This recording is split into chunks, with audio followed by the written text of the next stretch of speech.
tarot people. Thank you for joining me for a lovely celebrity tarot reading. I am so excited to do this one. It's insane. All right. Today we are doing a tarot reading on celebrity A-lister Taylor Allison Swift. Now, Taylor Swift has been in our energies for about 2 decades now. She has been wildly successful, singing, songwriting, touring, for a long time now, considering her age, which is about 30, 31. Yeah, if somebody doesn't like her, I assure you they still know about her. Do you know what I mean? You either love her, hate her, but everybody knows about her. Alrighty, so I'm very interested to get into this reading. I was channeling a little bit in terms of getting ideas on what I wanted to pull for her. So I didn't want to do too much on like the obvious like romance in her current relationship. And if you're watching this in April 2024, she's currently dating football NFL player Travis Kelce. Now, the reason why I didn't want to focus too heavily on that, we are going to touch on it, but the reason I don't want to focus too heavily is because it's so boring to me.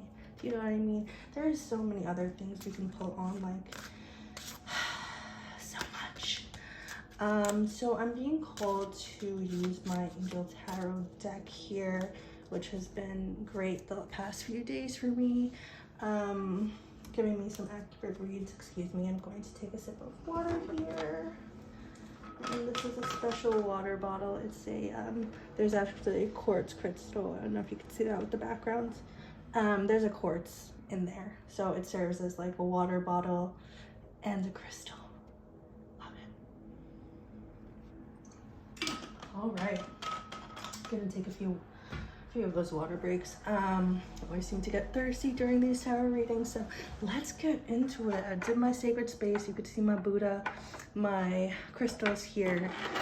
Got some wands here, crystal wands here. Got my spiritual music playing. Got some candles lit. I already did my prayer protection here, asking spirit guides to please protect my energies and provide with us some understanding into Taylor Allison Swift's life. Let's get into it, y'all. I'm so excited. Okay, so spirit, please flow for me some general cards on the energy of Taylor Swift, please. Just some general cards, please.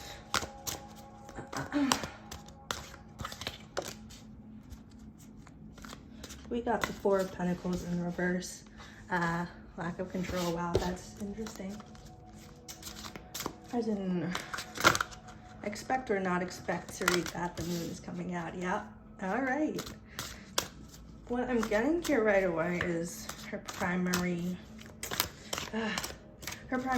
thing, right? We all go through bullshit in our life. We all go through more or less rock bottoms and tower moments, life-changing events that shape us, that work us into the person we are today. Our greatest challenges can be our greatest strengths, right? And that's what I'm getting here with Taylor Swift's energy right away. And I was very vague with, you know, what I asked Spirit to pull here. Okay, that seems like a good amount of cards right here. I'm just gonna dive in and read those. All right, let's get into it. All right, so 4 of Pentacles reverse, I'm getting strong, well, right away, rather, a sense of a lack of control. All right, this could be lack of control with her creativity, lack of control with her songwriting, and lack of control with her possessions, what she's built over the time. The span of her lifetime, right? Next, I am getting the moon card, Angel of Dreams. Yeah, so the lack of control within her life kind of spurred her into an onset of introspection, into she was forced to look at herself, look at her life, and the real hard truth of that. What I see with the moon card is facing the things that people typically don't want to face ever in their whole lifetimes. They'll spend lifetimes avoiding these things, right? Avoiding facing these things. And I think Taylor Swift really did the work here and took a real cold, hard look at herself, her full self. Yeah. Alrighty, here I'm getting a lack of victory, Ace of Swords in the reverse. I'm getting another reversal, the Sun card, Angel of Happiness reversed. And then the Five of Cups, sadness. I'm getting she's been through some real hard times. I mean, you can tell that's obvious with her songwriting. I don't think her songs are BS. I think more or less they're very accurate of portraying her inner emotions and what she has been dealing with. And I think, just personally, I think, away from the cards now, I think she did a good job of articulating that within her music. And I think that she strives to continue being accurate with articulating her emotional being, her emotional self. So what I'm getting with these row of cards here, the lack of control with her songwriting, this general like life, not having a good handle on herself, her body, her life, her creations, leading her to take a real cold, hard look at herself, taking a look at what she's maybe responsible for, what she wasn't responsible for, what was in her control, what is not in her control, her family, herself, everything. Her actions, her emotions, her manifestations, her thoughts. She took a real cold, hard look at herself. I'm also getting with this, like, celebrities, everybody, A-list celebrities especially, everybody's looking at you, but no one can look. They're all looking on the outside, but nobody can look on the inside except for you. Nobody can truly examine your emotional, mental, true self, except for you. And I think she saw a benefit of that, and I think she actually got a sense of control in doing that. These are everybody's paparazzi or constant fans are constantly taking pictures of me throughout the day, but what I do have a sense of control over is looking at myself. While everyone's looking at me on the outside, I'm looking at myself on the inside, right?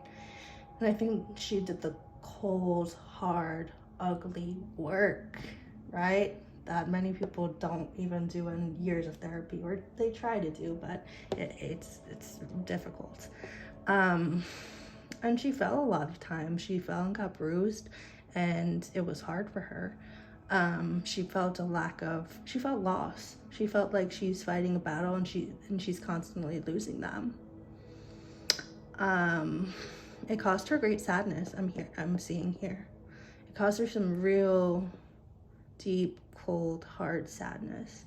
Now, this is the type of sadness that I'm feeling. It's like a brick wall that you're trapped in and you can't get out. That type of sadness. I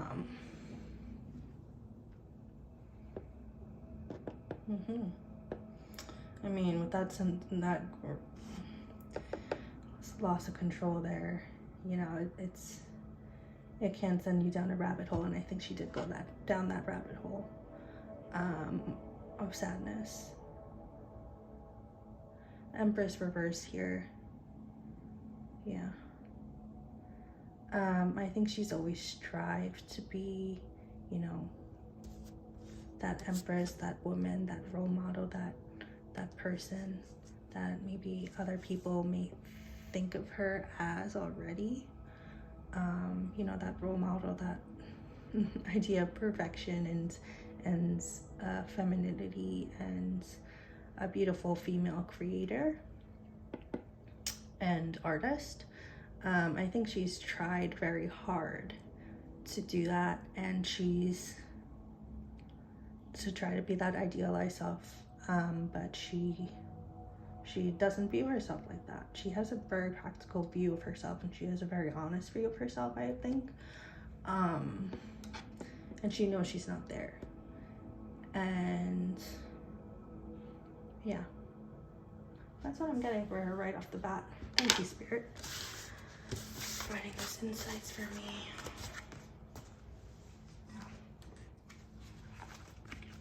Okay, I think I'm going to start with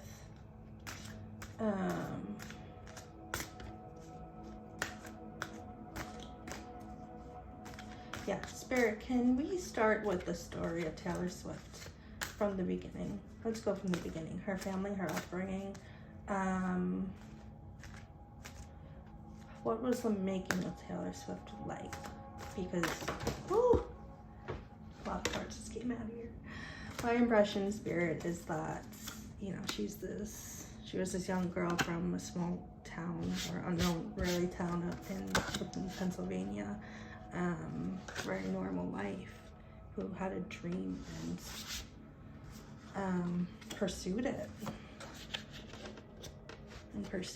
right? And that takes a lot of courage, I would think. Determination, grit, perseverance. But please tell me about the story of Taylor Swift. Her family, her upbringing, major players in her life. Thank you, Spirit. Okay, so I have some cards backwards here. Star card on the bottom of the deck here. Yeah. Ooh. Never got that. Alright, let me use this star card, right? Excuse me, I want to take a water break.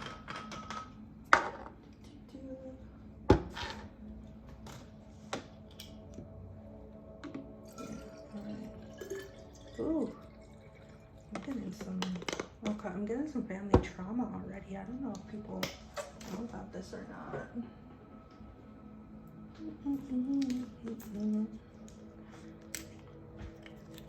I mean, what do we know about her family, right? It's all Taylor Swift, but I don't know.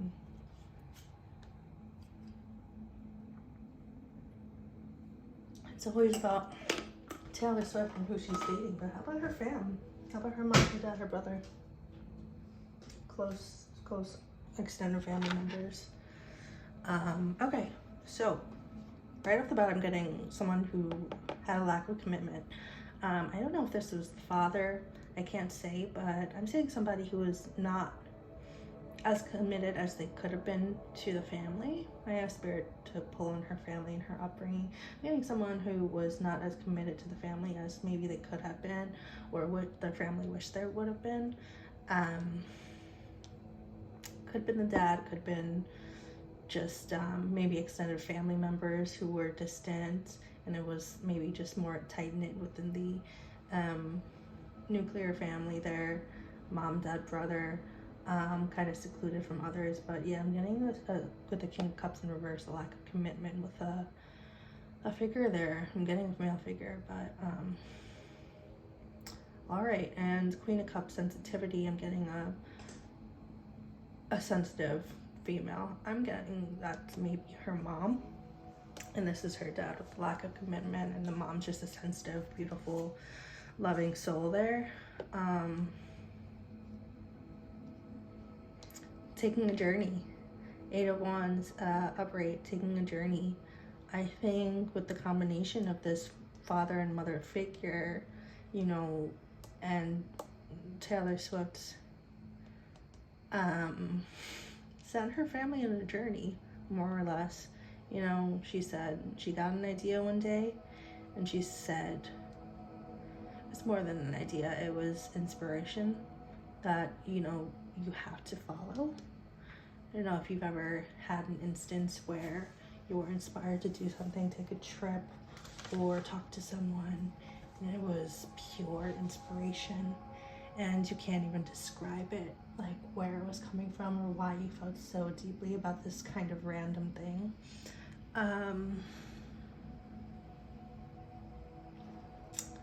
But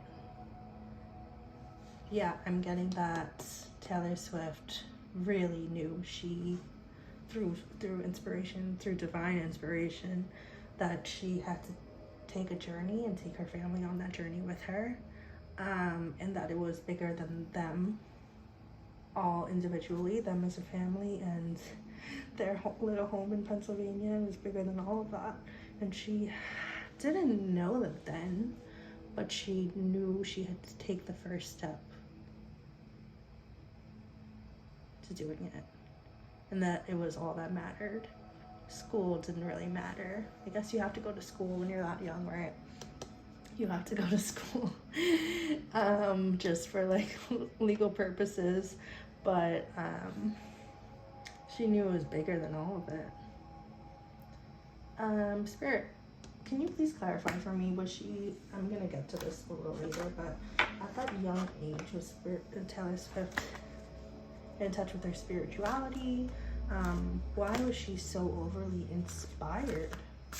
I mean, I can see why, but was she very in touch with her soul? Like at that time, was she very, very spiritual, in touch with her spirit guides, so forth?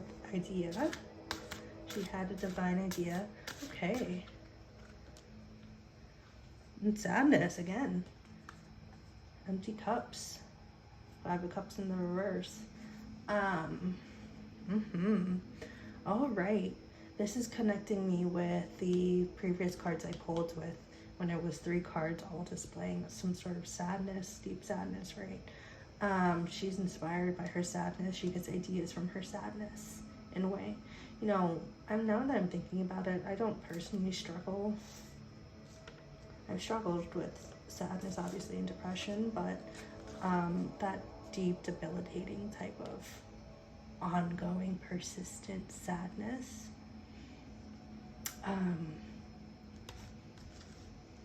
Wow, and you wouldn't really even tell from the outside, right? Maybe, but she gets inspired from her sadness. She gets, quite literally, ideas from the sadness, Page of Wands. It inspires her, and I think it brings her in touch with the spiritual realm, right? Now, yeah, I could see that, because when somebody is in like a debilitating form of depression, sadness, it's otherworldly in many ways, right? You're almost not in touch or moving away from the earthly world and going more towards, you're more in your head and you're more into like almost the spiritual realm, but in like not in the most positive way, if that makes sense. You're kind of, you know how people say like you're fighting your demons, say with substance abuse or depression, those are demons. It's more of like the negative type spiritual side of things. So I think her sadness brought her into accessing that realm in many ways. I'm not talking about, this is more metaphorical. I don't think she communicates with demons, right? I don't think that at all. I think this is, yeah, her debilitating sadness brought her inspiration from the spirit realm and allowed her to access, if you see this Page of Wands, you know, using this large wand or flower to bring down ideas from the spiritual realm. That's what she did from a young age. I'm getting 11, 12, 13, like when she started growing up during that age, right? And yeah, when females start to feel or have hormonal changes and start feeling things very, very deeply and more emotionally, and it's very, very real for them. I think that's when it kind of started, and she never stopped accessing information and ideas and inspiration from the spiritual realm through her sadness. She never stopped. We'll get more into that later. Regarding, like, another question I'm gonna write down too before I forget is, like, does she set herself up into these, like, breakup situations so she can get inspired? Hey, no shade, no tea, no shade there, but it would be very interesting to know that. Yeah. Okay. All right. Thank you, Spirit. Yeah, so I'm getting the mother and the father, and then the family dynamics right off the bat, right? Kind of an in and out father, with the, and this could have been work, you know, it could have been just circumstances with the father. I'm not saying he's a bad person or anything. I'm saying that he may have not been 100% present every single day of the week with the family, as much as maybe the kids wanted him to. Sensitivity with the mother, you know, she was the more empathetic one who really was the supportive figure for Taylor and her brother. With that sadness coming from the family system, and also just becoming, you know, a young woman, a teenager, preteen, teenager, young woman, she accessed information and inspiration and ideas from the spiritual realm through her sadness, right? Yeah. And she said one day to her family, she said, hey, let's take a journey. I'm really inspired, like really inspired. Let's take, I don't know, she had like a dream, like a really, really, really vivid dream. And she woke up and it was so real, and she knew she had to, you know, she received a message and she knew she had to, like, do what that message told her and take her and her family to her journey, which was, now that I'm remembering, she took her family to go from Pennsylvania to Nashville to do, like, distribute her music, I believe, and to meet record producers. And I think they even moved there, which is a huge thing. I mean, why would a, you know, it's very random and huge, but it's not so random because she was definitely very, very inspired, like strongly inspired. And I think with that sensitivity with her mom, you know, that was actually, Taylor was very, very lucky to have a sensitive and supportive mother who said yes. And who said, Taylor, I see you, and I see that you're very passionate about this. I don't know why, but I'll help you take the leap of faith. You know, I'll be the vehicle for you. I'll help you get there. I think that's very beautiful. Yeah. But with that comes, it comes responsibility, right? It's not going to be easy on that journey. It's not like, hey, we arrived to Nashville and everything is fine and I'm signed. And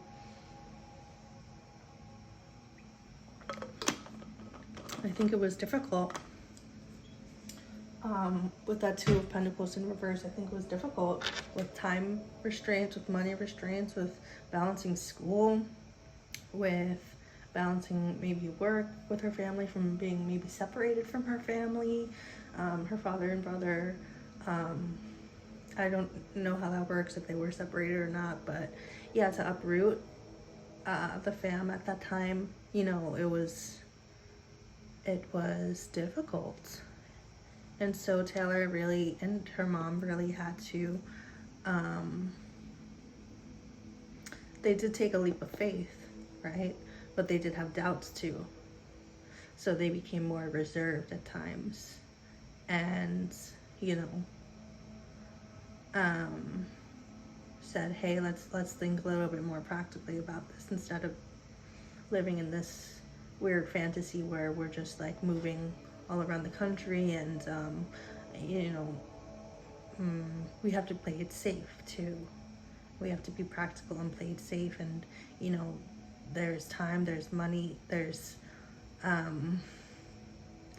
thinking practically about this, taking into consideration things like money and other resources. All right, next we have the Moon card, and this is, I think, where Taylor started being introspective and really starting taking cold deep hard look at herself, like where we pulled earlier, right? She goes within, right? So she gets inspiration, ideas from above, but then she also does the work within her human self. So it's a combination. I would attribute part of her success to a combination of receiving ideas from above, right? Spiritual inspiration, from divine inspiration, but also, and it could be her spirit guides as well, but also doing the inner work, right? As a human, we have our mind, we have emotions, we have our body. She also knows that and takes in consideration, like, hey, I have to be human too. So I can't just always be up there and getting inspiration from my guides or, all these spiritual inspiration. I have to actually transform that within myself. How do I translate that into the human sphere? How do I be a vessel within my human body to translate those ideas and bring it into the earth, bring it into the environment? So yeah, so she does all of the introspection, the inner work,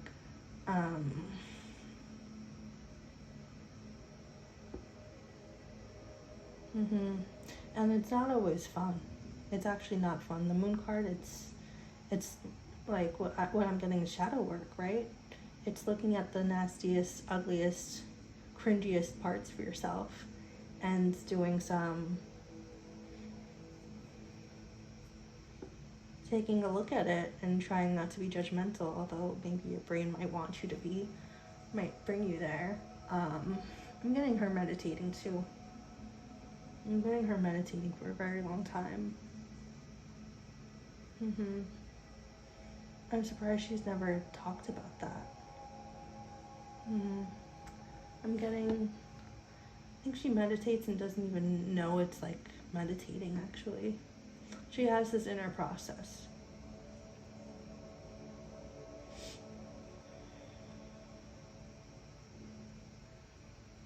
She definitely has a process, she does. And maybe she doesn't talk about it because it can be hard. It could be damaging,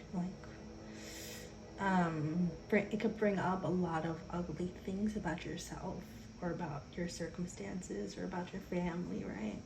Or about everything around you that maybe it's hard to face as a human.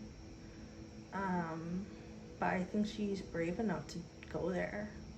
And I think she knows there are benefits from going there, and I think that's why she goes there.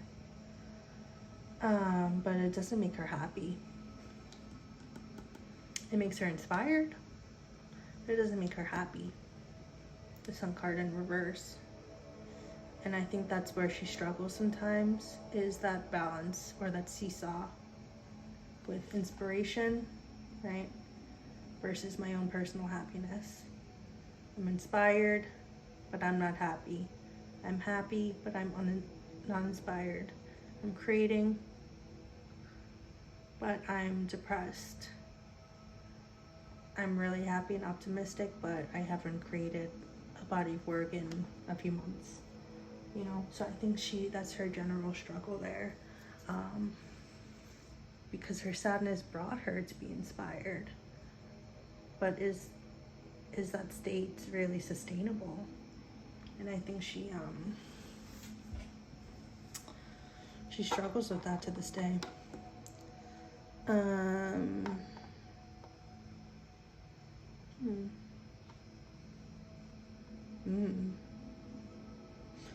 getting with the Chariot reversed here. She kind of mastered the art of being inspired and creating from inspiration, but now there's nowhere for her. It's hard for her to, getting like she's being restricted with her, like the only way places where she can kind of be to herself and be introspective is like in the comfort of her own home, or a friend's home, or her family's home. But say if she wanted to like be with the earth, go to a park, put her feet in the dirt and be grounded and meditate under the sun on a summer day in Central Park, she obviously can't do that because she's Taylor Swift and she's an A-list celebrity and people will recognize her face, her figure, her body. So with the Chariot in reverse, I'm getting she can't even run anywhere. If she tries, it just leads her back to herself, her home. Can't run from herself. And she's went so many times to herself and looking at herself, but she keeps, and it's been hard. It's beneficial for her and for others in creation, but it's hard. And whenever she tries to run from herself, she always ends up right back there. Can't run. Thank you, Spirit. All right, so I think we did a good amount on the family, the upbringing, a bit of her psychoanalysis there, right? With how she creates and gets inspiration.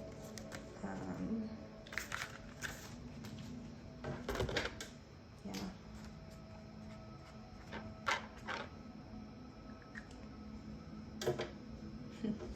This is a random question that I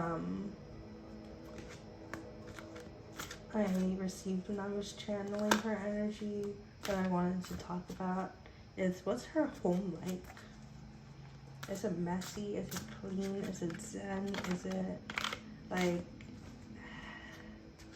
how many homes does she have? Like, I feel like she's kind of private with that. What's it like? Just pull a couple cards for me, please. This is just literally out of curiosity.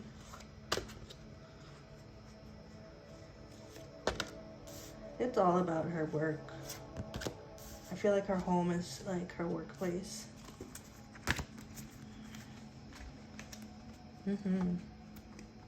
Yeah. She makes it so that everywhere she goes in her home, she could be inspired. She never has a place where it's like, oh, I can't create here. Every single spot in her house is something, someplace she can create in. Yeah, and I think she does a good job with creating loving energy in her home. Whether that's like feng shui, zen, lighting incense. I think she's very much into that. Though I can't say if she's like one religion or not. I think she doesn't define it. But I think sorry, my cards got mixed up here. She doesn't like to close herself into a box, and I think she's, if I would guess, I would say she's agnostic. But she knows what works for her. And anything else doesn't concern her too much. I mean, why would it?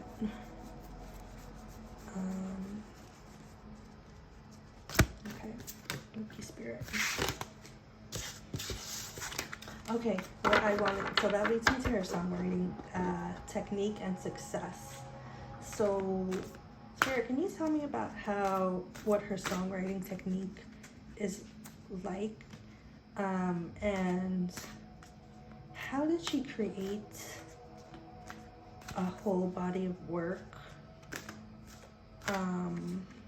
that is so relatable to the female niche? And how did she access, you know, that creative ability to create something that really is touched by mass amounts of people and is so relatable to all of those people. And it's not just the catchy pop, right?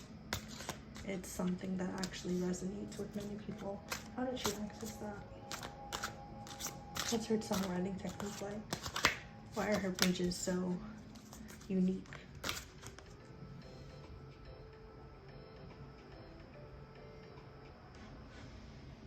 Hold on, guys.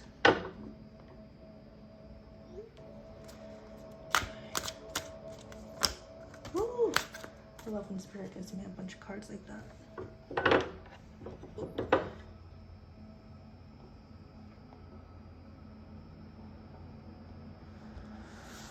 Give me 1 second here, guys.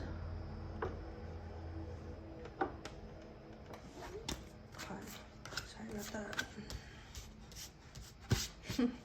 I'm getting the Lovers card and I'm smiling because, well, first it looks like her Lovers album with the soft like yellow there and soft pink colors and blues.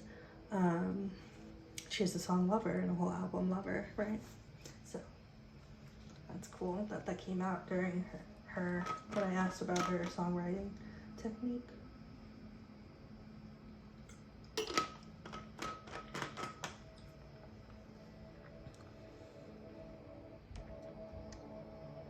All right.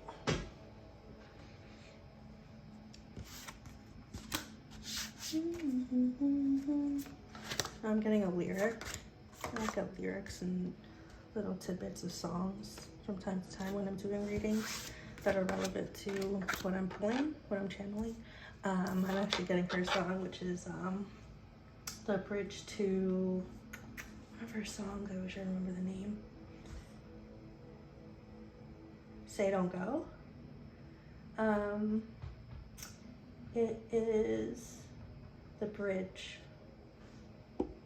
I gave you everything, my endless empathy, and all you did was leave me. I'm getting her empath abilities are really skilled. She's really skilled in being an empath, right?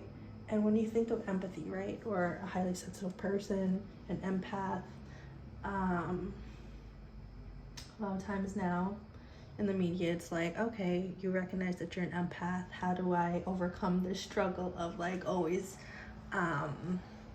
feeling other people's energies and it kind of wearing on you? Or how do I, it could be viewed as a good thing, right, with like maybe in the helping professions with like therapy, they say like you need to have skills like empathy so that you can put yourself in someone else's shoes and understand their situation, right? But that also comes with like protecting yourself and your energy and not getting burned out. Yeah,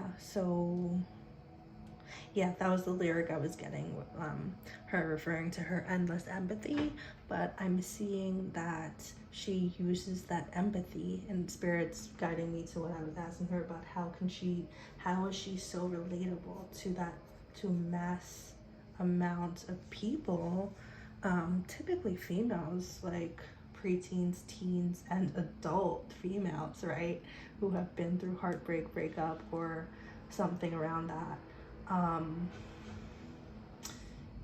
How is she so relatable? It's because she's an empath and she felt other people's struggles with this. She felt other people's and accessed other people's emotions. She has obviously so many songs and so many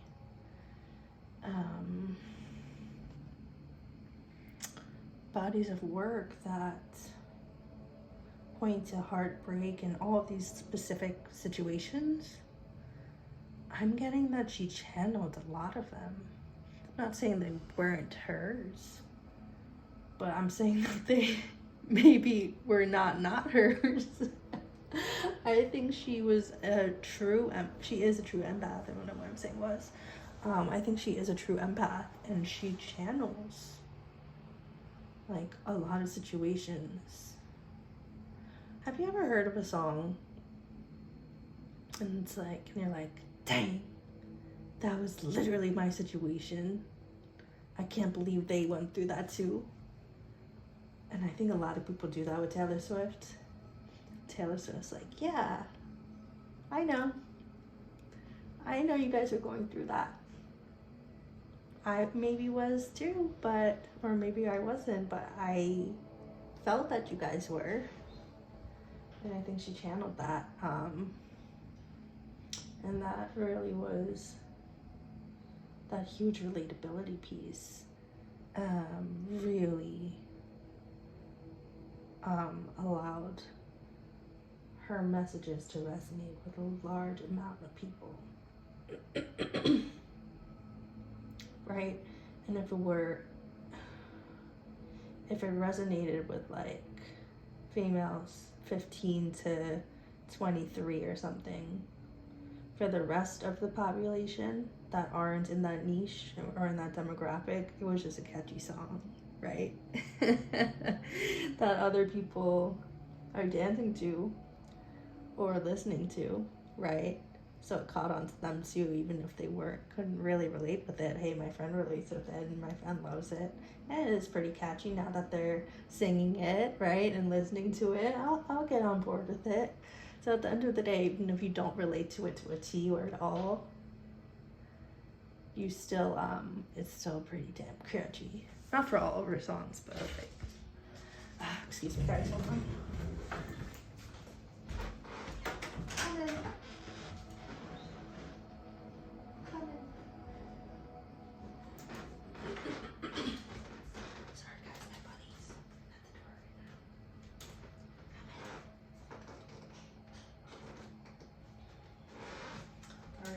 Little intermission. Come in, Vicky.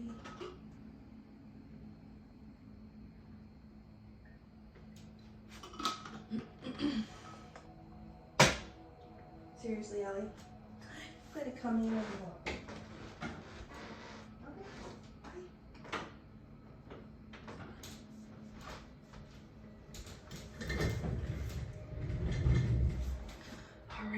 Yes, so we did that relatability piece, singing, songwriting technique, right? Okay. Yeah. What's her technique like? What's that success like in her songwriting? Her amazing, her lyrics and her bridges especially, or just how? What's that technique like? Ooh, challenges. Seven of Wands, Six of Wands. I'm getting a lot of wands here. Okay. Honestly getting like her albums right here.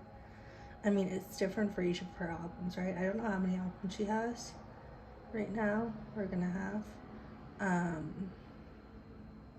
But I think maybe these represent them. It's challenging, right? Excuse me.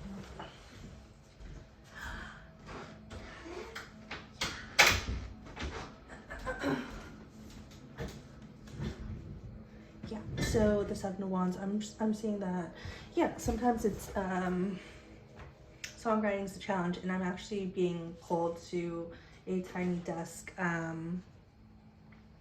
performance that she did with NPR, and she was talking about her songwriting technique, and she said that you're not always going to be inspired, and that's okay. And that's where the craft of songwriting comes in, and you could lean in towards that craft. Yeah, so I think she learned a lot from the challenges in songwriting, and there were plenty of times when she tried putting pen or pencil to paper, and it just was not taking, right? And it was almost like, is she even a songwriter at this point? Because she can't even write. It's writer's block to the nth degree, right? She was not having it with the guitar strings. She tried to do the guitar playing till her fingers bleed, trying to write until there's no pen or pencil left, you know. And yeah, and she really, really tried, but with the songwriting, but found that oftentimes, many times it would work, but oftentimes it wouldn't, right? And why wouldn't it work on some days? Can she even call herself a songwriter at that point? It's very confusing. So I think that was a big challenge for her. And she really wanted recognition, right? And in that industry, you have to get that recognition, or else you're, again, are you even a songwriter? Are you even a singer? Are you even an artist? Maybe an artist who can play in coffee shops, but she moved her family again to Tennessee, right? Nashville. So she was past the wanting to be a coffee shop sort of singer or karaoke person. That wasn't her. She knew she can do something more. She was inspired, and she held on to that inspiration, and she never gave up. Yeah, I'm really being pulled to like an instance with the cards I pulled earlier. Like it was probably, it may have been in a dream of hers, but she was deeply, deeply inspired. Like a very, very clear message was brought to her spiritually. So I think she continued thinking about that, and that kind of helped her to not lose that determination and perseverance, because it was so clear to her if she kept going and faced these challenges, she would get that success and create not only success, but get that creative work out to the masses, right? I think that's what really mattered more to her, is getting that creativity shared with a large amount of people so that they can relate with it, and so that she can be a voice for them too. Beautiful, thank you. Yeah, got a lot on that technique there.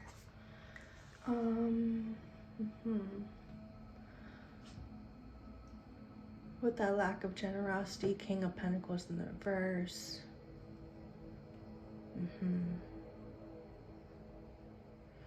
Now there are parts of herself that we pulled the Moon card in Introspection a few times earlier, and those are parts of herself that she won't ever be able to really give to other people fully. I mean, yeah, I don't think when we, have a partner, I don't think we really give.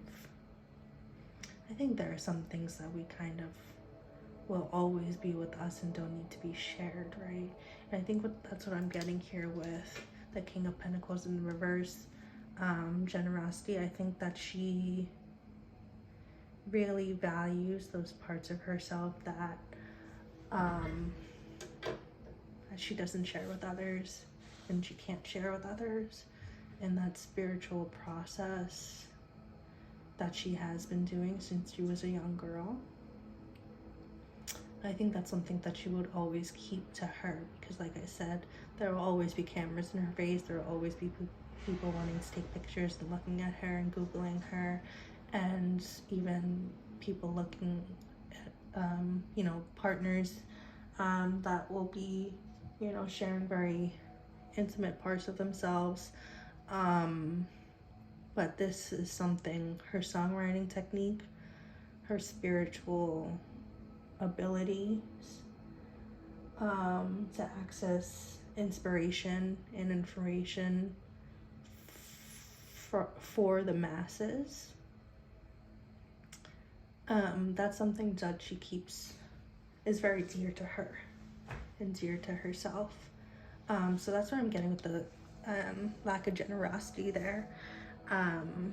She knows she could never give her full self, and I think that's a large part of her, is her inspiration, technique, and I think that's where she may feel that maybe a little bit of, I am getting a little bit of guilt because she can never give her full self, right? She feels she can never give her full self to her partner because she already knows that she will never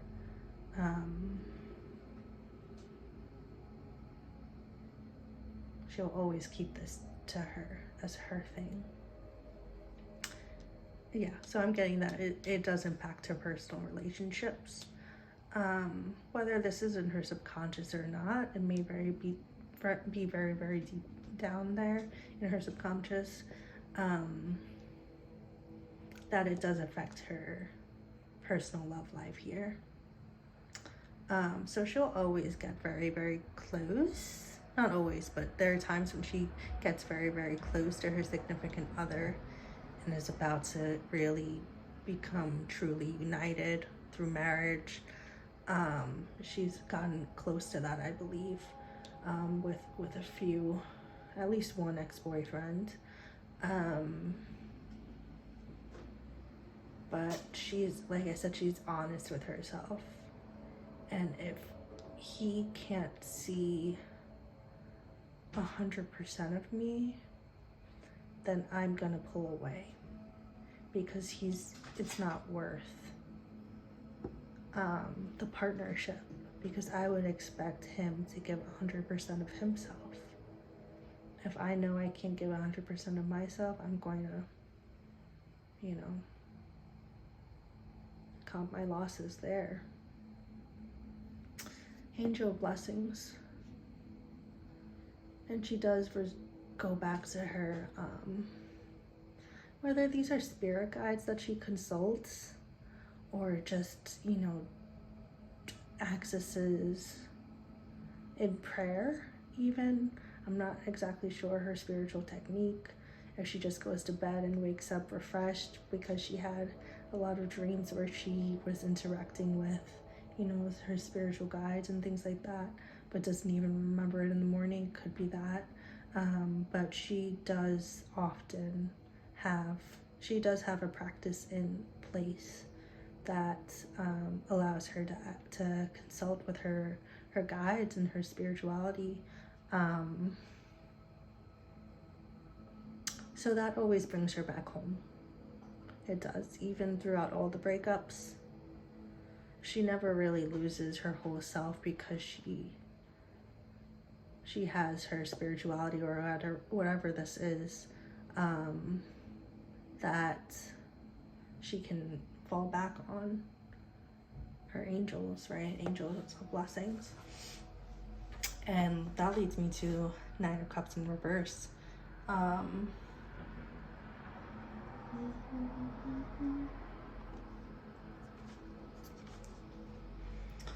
Which is saying lack of blessings here.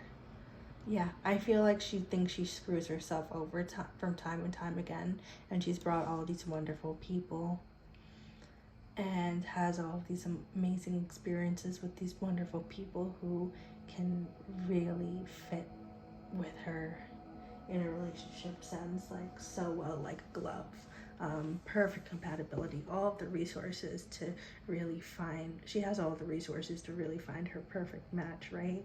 Like the best in the world, eligible bachelors, right?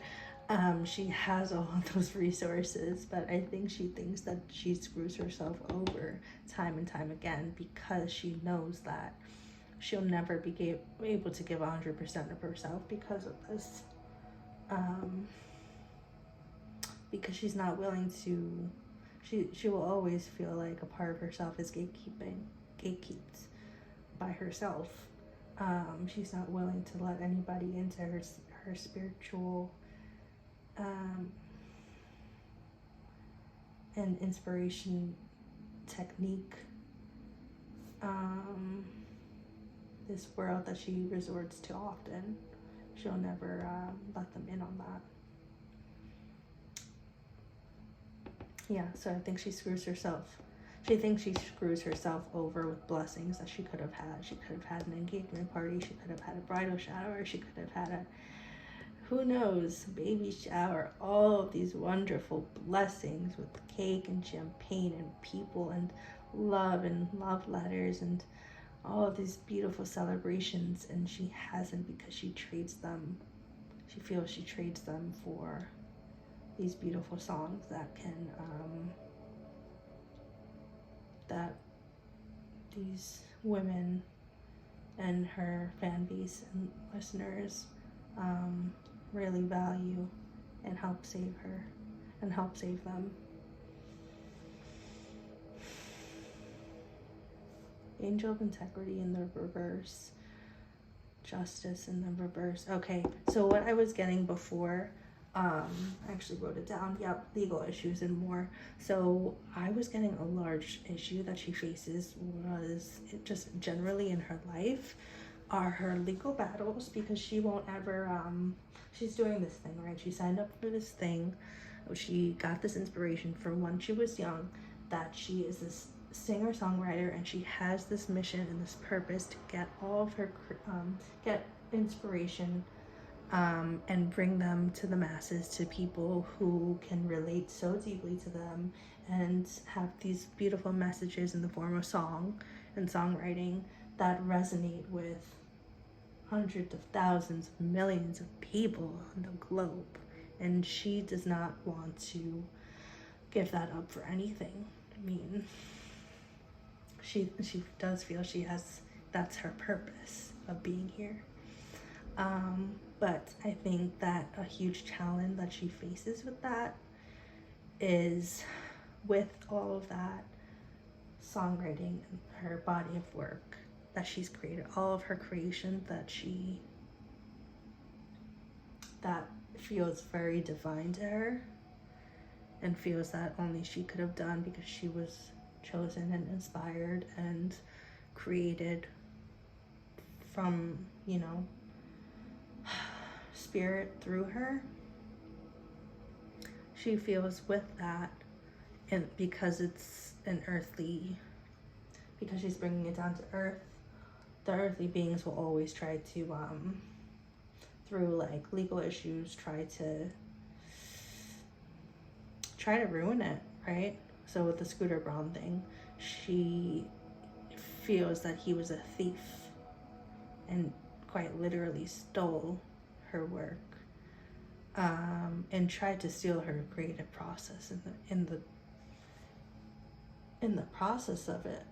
I think that it actually went deeper than just stealing the words in the paper, right? And the rights, the legal rights.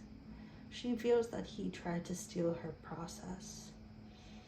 And I think that's why, what people don't really understand with that, the whole Scooter Braun versus Taylor Swift thing, she feels that he wants to steal her process, and took her whole body of work, analyzed it, chopped and screwed it, looked at it, and tried to replicate it with other songs, right? And really tried to replicate it. And I don't know if AI can do this, like take a whole body of work, someone's whole body of work, and then that they were inspired by it, and created through inspiration, and take all that information and create more bangers, right? So I think she felt that with him being able to use her work and possibly run it through AI, that, and to create more, like she felt that he was stealing her process, trying to steal her creative process, because by running it through these systems instead of Taylor, that's stealing her job, really stealing her system. I'm not saying that AI can replace that divine inspiration that she used to create, but I think she felt that he was stealing her creative process. And that's the one thing that she gatekeeps.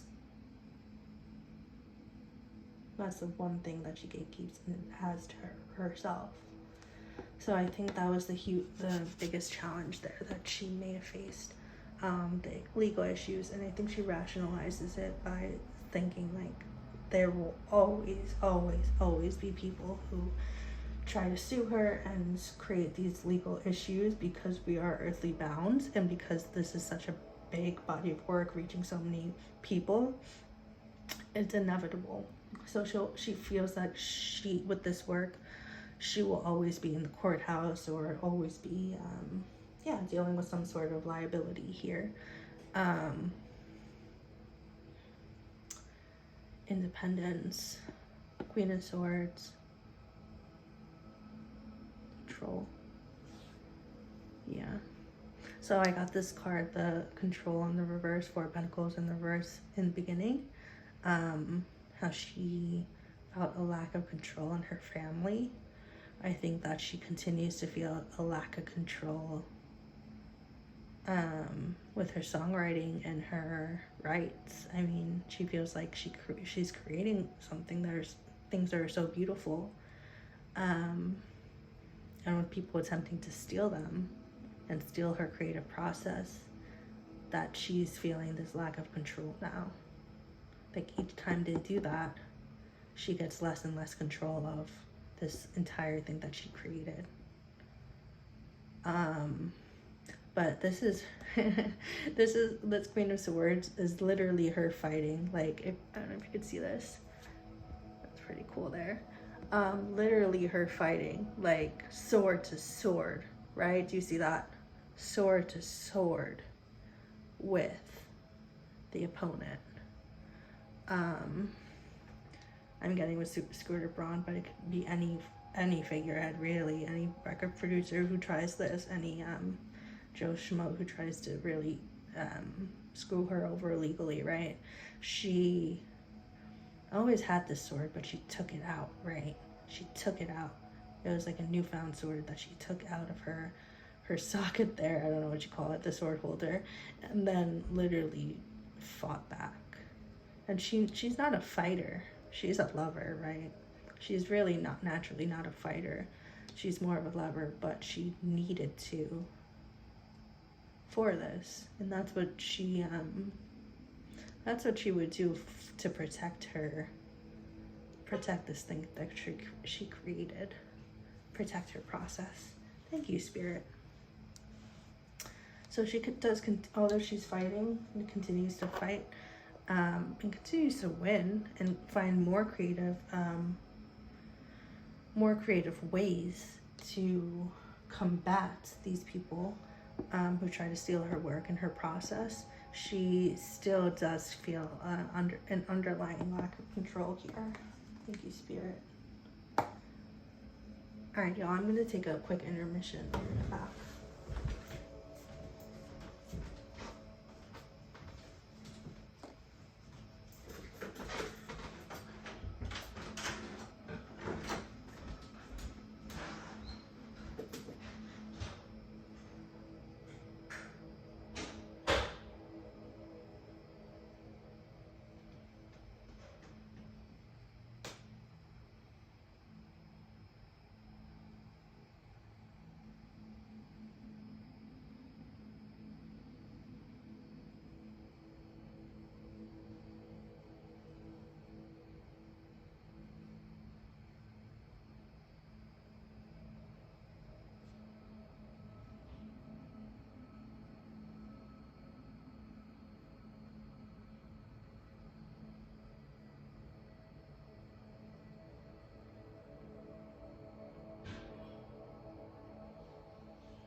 I'm back, y'all.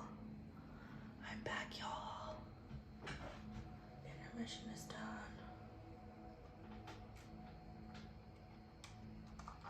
Whew. Okay, thirsty. Okay. Yes. Okay, thank you so much, Spirit.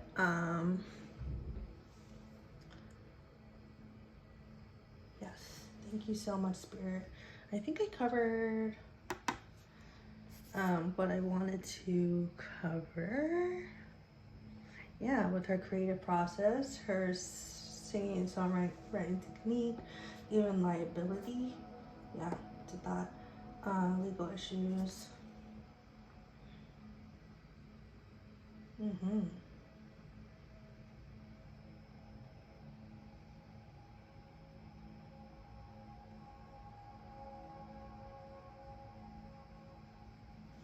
Alright, thank you, Spirit. I really appreciate all of those beautiful messages brought here.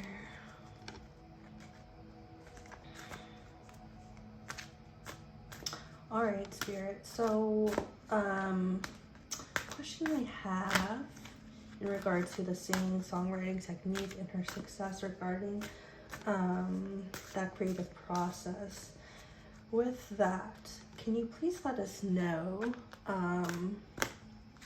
if Taylor does set herself up in a way with her life circumstances? Does she set herself up for heartbreak so that she can continue to be inspired and continue to make bangers? I think that's an interesting one. I'm getting a no. It's kind of not like that, but hey, if the shoe fits.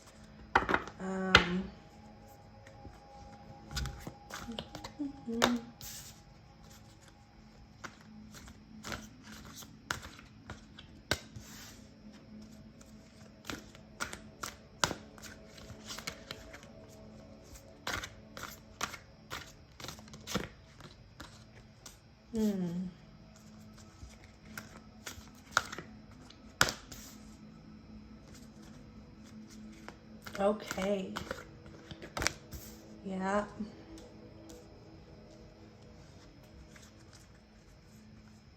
So, I asked Spirit if Taylor tends to set herself up.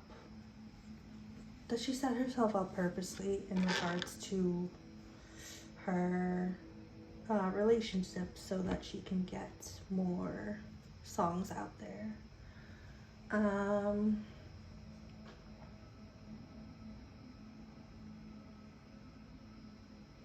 I'm getting no. I think that, I think that her relationships are kind of, and this sounds kind of ironic to say since it's the bulk of what she writes about. She's a breakup singer, like, let's say for the most part. She has songs about other things too that are poppy and catchy and describe other experiences, but she has a lot of breakup songs. I think it's ironic because I'm getting that she is less introspective about her romantic life, and it's almost her blind spot. I think her romantic life is almost her blind spot, and it's weird because it seems like she's reflecting on it through her music, right? I think she's reflecting on her emotional experiences, but in terms of like maybe logically finding someone good for her, or being attracted to people who will be there for the long run. I think she's less introspective and thinks about that less than she should. And I'm getting that's her blind spot. In a weird way, love is her blind spot. Choosing the right partner is her blind spot. She's kind of, she's expert level of songwriting and getting inspiration that resonates for creative works that resonate with a large amount of females and people. But I'm getting that she's like beginner / very amateur level of like picking the right partner. And I guess now that I think of it, in itself, that's a skill, right? We have like people, matchmakers and things like that, whose whole professions are to like find you the right mate, hook up a family member with like someone that will, and for the goal of having a lasting marriage. I think that that's very foreign to Taylor. And she doesn't know up from down when it comes to that. And I don't know if she's open to finding someone who can help her, like outside help that can help her find a guy who's actually who she could really do the long-term thing with. She's not concerned about that, honestly. And I think it may be because of that card we were pulling before, of like her gatekeeping this large part of herself, and her like subconsciously or consciously knowing that she will never be able to give her full self to somebody because of this gatekeeping.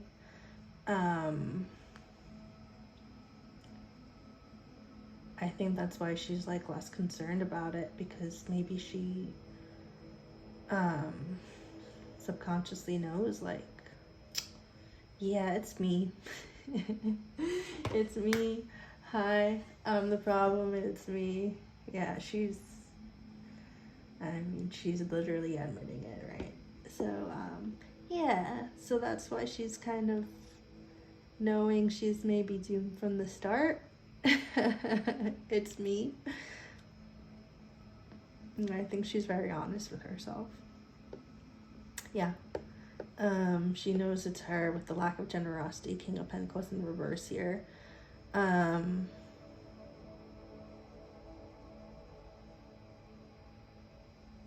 she knows she's the one not giving her true self, right? Her full self. King of Swords in the reverse. She stays away from making the quote-unquote right decisions for herself in love. She actually does stay away from like those bachelors who actually might be very good for her, because she knows she's not bringing her 100%. So why would I go to somebody who is like, who may be the one, right? So it is a little bit of a form of self-sabotage there. But I feel like she's doing a bit of harm reduction by choosing the guys who are more short-term. Alrighty. Recognition. 6 of Wands.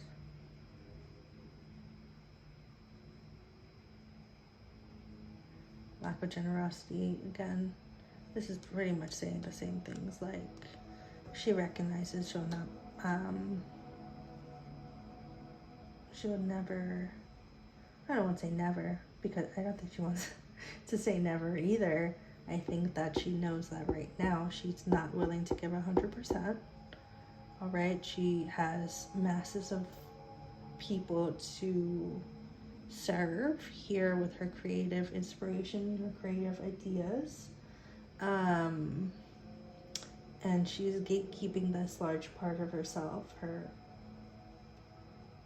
process, her spiritual process.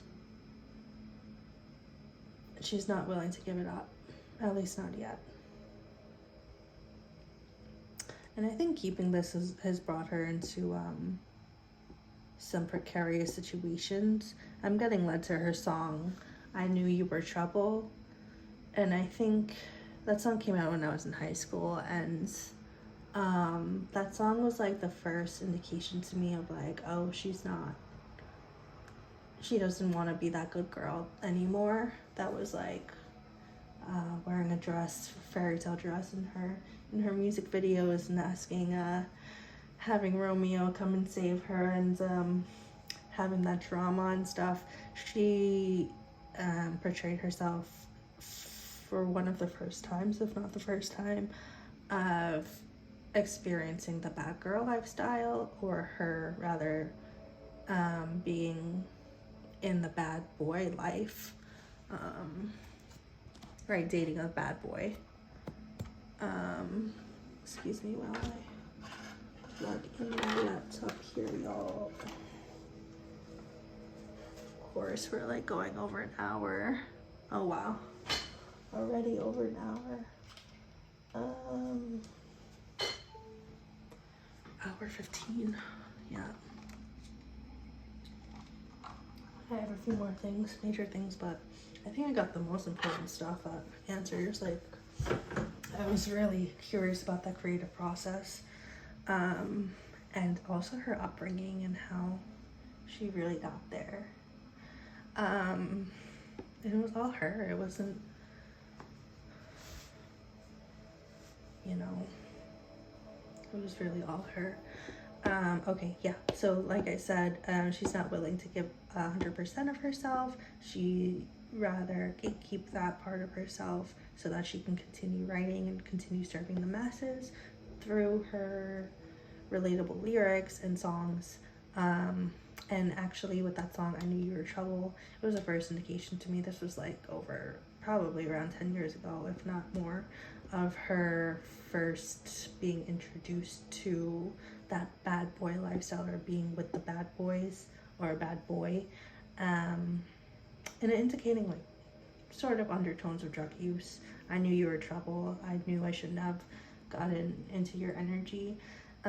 Well, that's her form of self-sabotage, right? She's not giving 100% of herself, so she's being drawn to and drawn herself towards the people who aren't giving 100% of themselves either, aren't being the best role models either, or being the best role models or best influences rather. Yeah, but she did need to experience that and kind of have those challenges, because she did come out with more blessings in her life, and the more she did the work and had those realizations and did that introspection, the more blessings that she received through more songwriting and through a greater creative work. Thank you, Spirit. Appreciate you. So no, I think this was what I wanted to say before. I don't think that she sets up her breakups on purpose. I don't think she sets herself up for situations on purpose. I think she kind of chooses people that aren't the best for her, because she'd rather make great music and continue her work, right? And I think she chooses inspiration. She doesn't choose situations that give her inspiration. She chooses inspiration, which leads her to the people who contribute to the inspiration as well. So it is a bit of a cycle, but no, I don't think she stages her heartbreaks. I think she's experiencing life like the rest of us, and experiencing all of the things we are too. And she's also putting herself first, and putting her main priority is continue being a creative and making work that, and creations that inspire other people.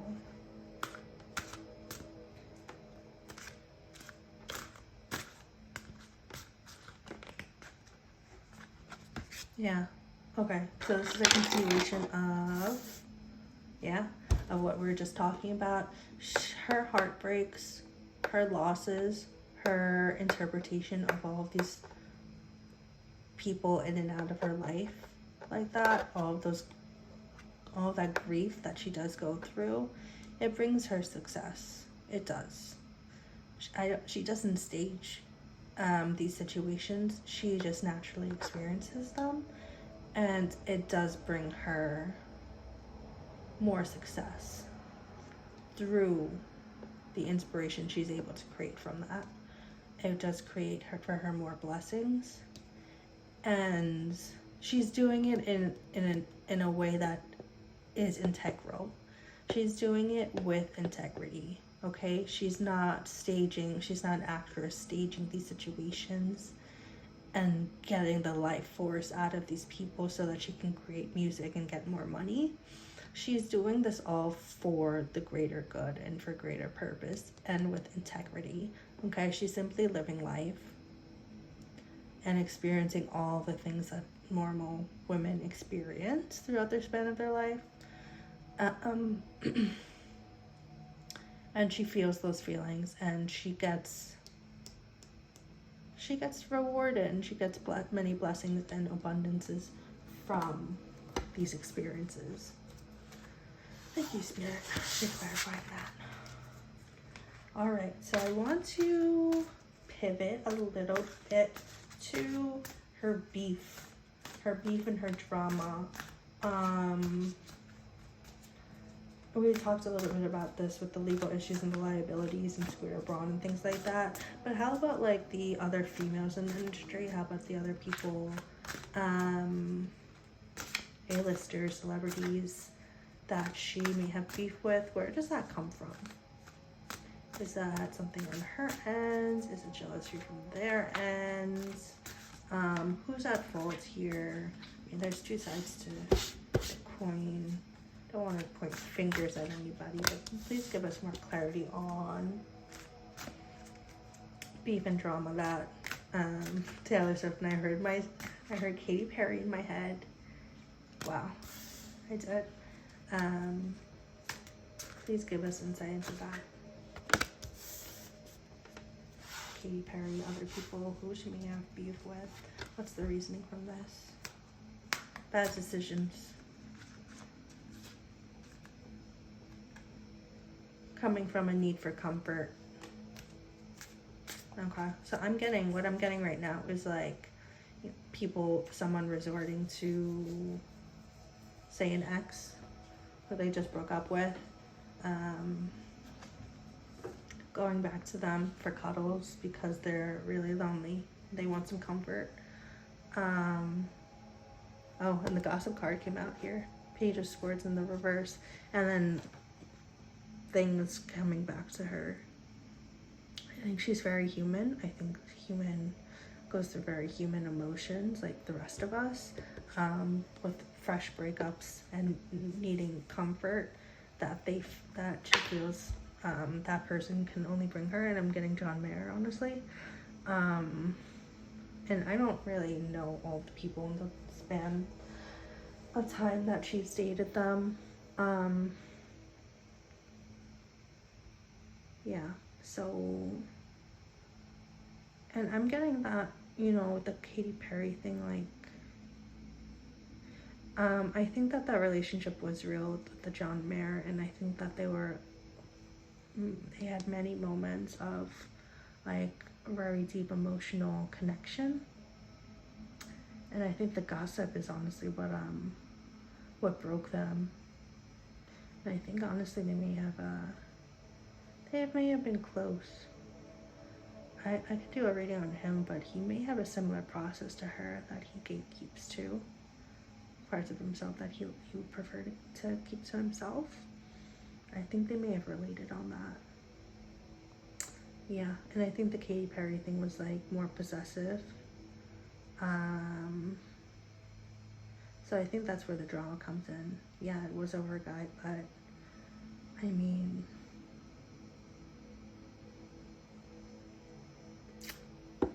I think that relationship was real and true, and they were acting out of their, all of them were acting out of their own true emotions. It was just conflicting because there was just a lot of energy there. All right, thank you, Spirit. Anything else regarding beef or drama that we should clarify here? Past, present, future. Oh, someone cheated. Somebody cheated. I'm hearing I thought you were my friend. I'm hearing I thought you were my friend. I don't know if this is Katie to Taylor or...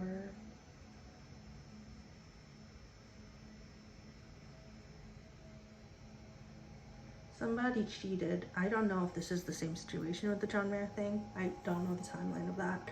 But in one of her, yeah, I'm getting this is it. But somebody cheated. I'm getting, it may have been, or yeah, like the relationship's kind of intercepted a little bit. Like the timeline's kind of intercepted there. And I don't think anybody truly wanted that. But I'm hearing I thought you were my friend, and I think that's Katie to Taylor. And I think John Mayer probably... Doesn't Katy Perry have like a song called Dark Horse here? Yeah. I think he had to choose between them. And I think they said, none of us, we don't want to be chosen. I mean, these are two very, very powerful women. Independent women. I don't think they want to be fought over, right? It's not a good look for them. I think it caused a lot of stress, and they kind of threw up their hands and said, I can get better than this situation, right? I'm classier than this.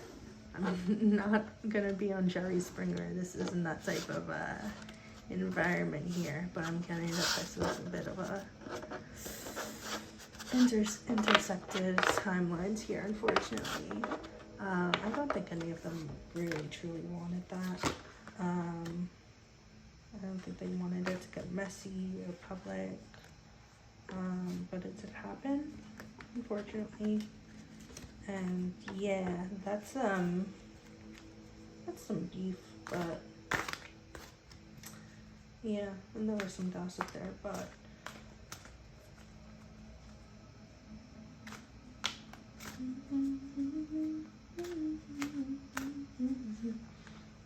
okay. Do you have some more questions here?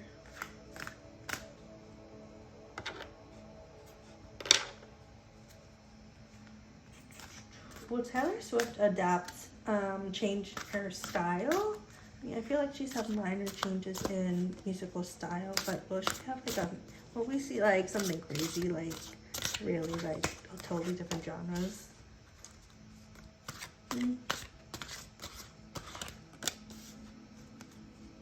She has the decision, she has the ability to make those decisions, right? I think she's pressured by the industry to always keep pivoting and changing, right? Hey, with this, there's this trend now. People want to hear this, and she feels like she has to conform.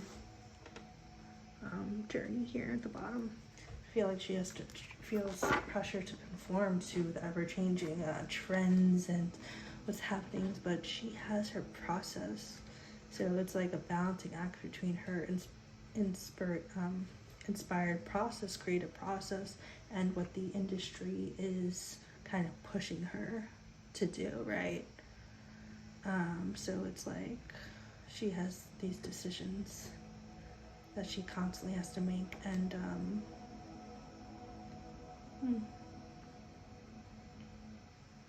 in the past she would isolate herself when she'd feel those pressures and those burdens and those challenges, and just kind of resort to those introspective, the moon card we got before, resort to prayer or, you know, her creative process.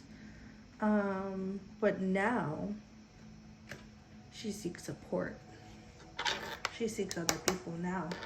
So I think, yeah, in the past she was really isolated with this, and it kind of burned her more.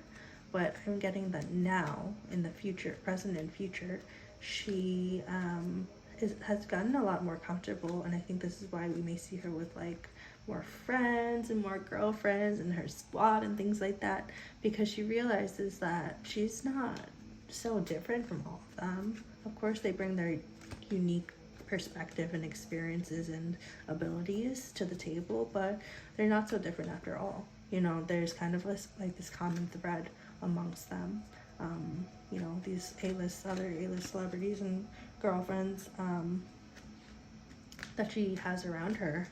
So I think she has gotten more comfortable, like saying, hey, there's power in numbers, and we can actually lean on each other for support here, and really benefit each other. And I think she was really innovative in that approach, because time after time again, we see these women pinned against each other, and we would, honestly, if she didn't do that, we would continue seeing on all the magazines and all of these headlines like, you stole my man, these two are fighting because of this, somebody showed up, there's blackmail, blah blah blah. We're seeing a totally different like glitch in the matrix when Taylor like created her squad, when Taylor like made it cool to have girlfriends around you, right? She made that shit cool, excuse my language, but she honestly did, and I think that was innovative, and I think that was one of the best things she could have done. Have power in numbers with her female friends, even people who like, they might not automatically even like each other. And there is this sort of female thing to naturally be competitive with other females, right? We want to be better, we want to win, we want to compete. Like there's this bit of in each other's natures, and she kind of overrided that, because she was like, it's not beneficial for us to compete, it's actually better for us to be on the same side here. She started leaning on her female people for support, and I'm gonna be saying, this is a prediction, I think that we're gonna see more female squads coming about. I think that Taylor made, I don't even think her squad is a thing anymore, but we're gonna see a lot more females almost teaming up. And it's weird, right? It seems like they're gonna team up to compete, right? That's not Taylor's intention. Taylor wants to like have more power in numbers and be there for support and good things. But see, if Taylor makes the team, right, then that means her ops, the people against her, need to team up because she teamed up. So they need to team up too, but they're coming at it in a more competitive way. And that's what's true to them, right? Competitive nature that females may have naturally. But Taylor overrode that and was like, no, I'm not competing with you. You could join us. Like, the more the merrier. You just gotta be good vibes, but I don't see that. If you were good vibes, you could join us, feel free. We're here for support. It's a support group. It's not an opposing group. Yeah. So I'm gonna predict that more groups, female groups, becoming around, like bestie groups, right? And I think it's gonna be a good thing, but I think on the flip side of that coin are like the possibility of cliques. Yeah. Thank you, Spirit. That was very, very insightful.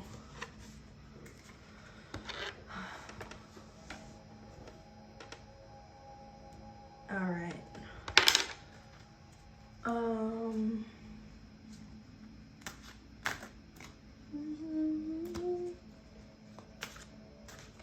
Let's talk about romance.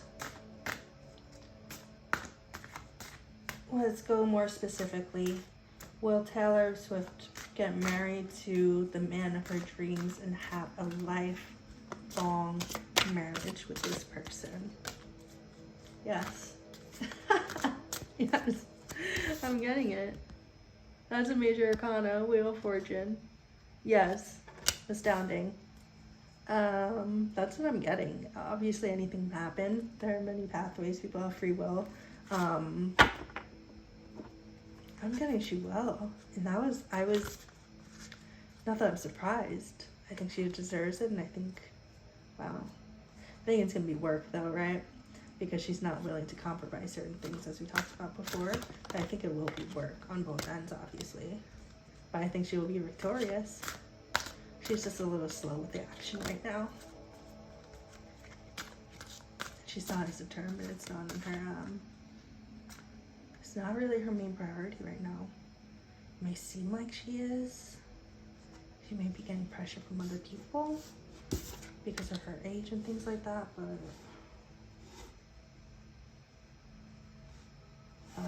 she's not done with her work. She's not done like touring, but she will be victorious with that. Thank you, Spirit. Yeah. She's not willing to give herself 100% to somebody else. Maybe blocking off some blessings on purpose, but eventually she will. She wants to slay those demons first. She wants to have a legacy. This is another question I want to ask too. This is a good segue. Spirit, can you tell me about that legacy that Taylor Swift is building? Ooh. She wants to move away from a legacy of drama and snakes and gossip and challenges. She wants to move more towards a legacy of, she wants to be celebrated. You know, she has this really, really strong vision. She wants to be celebrated for her work. She wants to be celebrated for her errors. All of the errors that she created, all of these bodies of work that she created and resonated with very deeply emotionally with all of these large masses of people. And she has a vision of that day that she does end her career, more or less, right? And it does stress her out, of course. I mean, who wants to envision the last day of your career that you love and you built for a lifelong? You took a lifelong to build. I don't know why this is.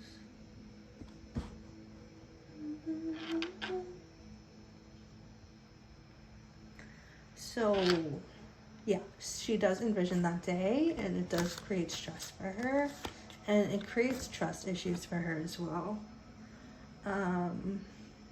And she almost sets herself up like a sabotage. She does set herself up a little bit with like envisioning situations that are undesirable, right? So the ending of her career, she'll think about it. And it causes her stress and burdens, and then it'll make her mistrust others. Like, oh, no, you just want my career to end. That's why you're here. You want to take things from me. That's really why you're here, right? You're here to set me up and shorten my career and shorten my legacy. But my legacy is something that I've been building since I was 11 or 12 years old, and it's something that it's my mission. So she's very dedicated to creating that solid legacy of hers. She's channeling her mom. I think she goes to her mom for advice on this, because if you think about it, her mom was the vehicle and the catalyst for getting her here. So I think I think Taylor consults her mom with, how do we end this journey in a beautiful way, in a way that's filled with integrity, in a way that's not a snake pit, right? That's not filled with gossip and negativity. They want to go out with love, right? not a lack of love, not a lack of support. So they're just trying to maneuver that. Thank you, Spirit. Yeah. So that, you know, with the closing of the career can bring that new journey of a lifelong commitment with a partner and perhaps kids. Well, Taylor Swift had kids. She's indifferent. She doesn't care if she has kids or not because her body of work was her child, but is her child, but in the future, I'm sure. The Tower reversed. Wow, so we got the Tower reversed and then resolution, right? So I'm getting like, she's due for another Tower moment in the future, right? I don't think she's done with these huge challenges, but she always finds a resolution. Always. She's very prepared for whatever comes her way in the future regarding kids, regarding mate, lifelong mate, regarding any sort of multitude of issues that can come with that, right? She's always inspired. She knows how to be inspired. Thank you, Spirit. That was lovely. I love the style, just piling on these cards and having the story being told like that. Yeah, legacy, romance. No, I don't think she'll be a forever bachelorette. Okay, can we talk about what type of guy she's gonna end up with if she ends up? Just can you clarify with me, Spirit? Will Taylor Swift be a forever bachelorette, or will she find that lifelong mate? And if so, confirming. Sorry, I put the card backwards. Where is it? Alright, I guess it wasn't.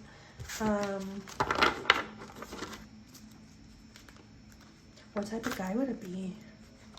Can you give us insight? Do we know him? Or is he kind of like someone not here? Like, someone not on the map right now? Do we know him?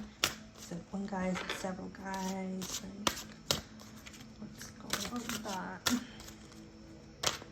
What type of guy would Taylor Swift end up with for the long haul? You know what is crazy?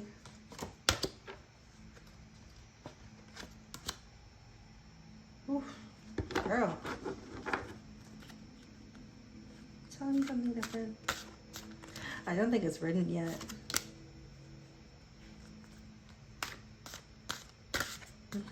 She needs to do a lot more work before she can think about that.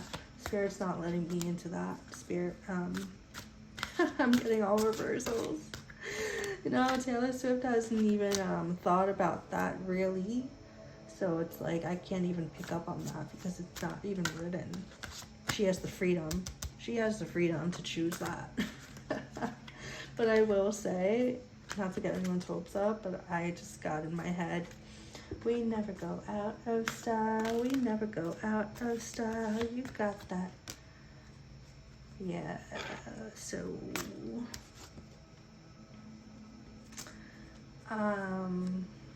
will she get pregnant? It's not written yet, but it's possible, right? All right, thank you, Spirit.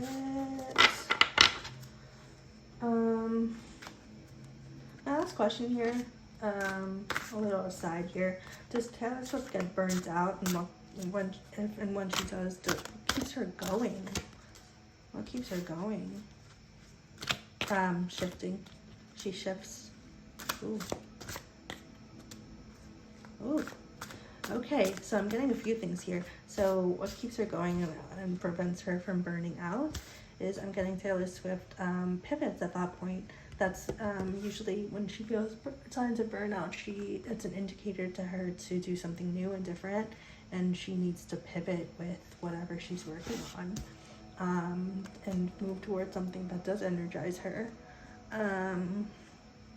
Philanthropy. I think she giving back to people grateful in whatever way, whether it's time, resources, money, sitting down on the couch with your parents and brother, like old times for like a movie night, is being generous with your time and also refueling for the whole family. What keeps her going is the vision of being a mother too, I'm getting. Right? Or the possibility of being a mother, the possibility of a whole new life. You know, like I'm getting Nicki Minaj, right? I did the mother thing, I did the baby thing, I did the whatever thing. She did all that. Well, in this case, she did the career thing, she did the music thing, she did the touring thing. Now she's gonna do the mother thing, right? That keeps her going. Thoughts of the possibility of motherhood and familyhood, and her letting go of that part of herself that she gatekeeps so long. Maybe she thinks about, hey, maybe I can let this thing go once I'm done and ripe with my career, and I don't need to be accessing all these divine truths and spiritual my spiritual guides to create these wonderful works of music anymore, and I can move more towards a more softer family life, you know. And I don't need to be doing the court cases all the time and being sued all the time, and I can take a break from this and just put that in pause and yeah, and find a guy. And you know, that may not be the most comfortable experience, and I'll probably be filled with many challenges and heartaches and maybe get FOMO with the younger people, but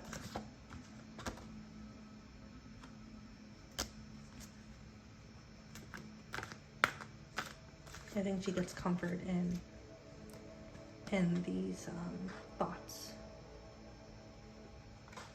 of family life, finding the right person. Yeah. And she has fears around them too. She has a lot of things about them, and she wants it, and then she has fears about it, and then she thinks she's doomed, and she's gonna die young, and people are out to get her, and it's just people are gonna steal her money, and blah blah blah blah. Oh yeah.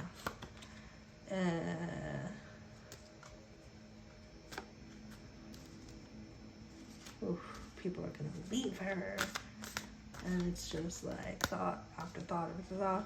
And that's why, you know, maybe for right now, Taylor, stick with the music. Stick with the music. It doesn't serve us. It does not serve you to be juggling the thoughts of career and home life, right? Of course, many people can have both, but right now I don't see it serving you, Taylor, for juggle. It doesn't serve you to juggle the thoughts of how am I going to balance both work and home life. All right, I think that you succeeded and you continue to succeed in your career, and I think that's more than you can ever ask for.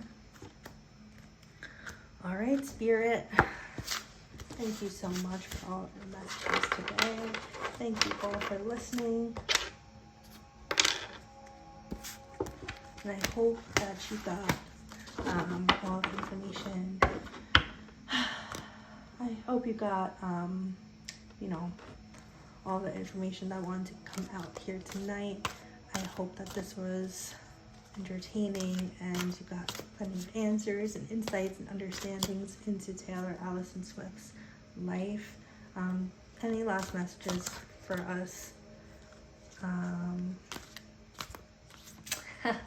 I forgot about this. She does have her cats, right? She does, she gets comfort in her cats. Yeah, her little feline friends. Yeah. Thank you, Spirit. I really appreciate you. I appreciate you guys coming to watch my video on Taylor Swift. Thank you again so much for watching. I hope that this was powerful and insightful for you, and I will see you next time.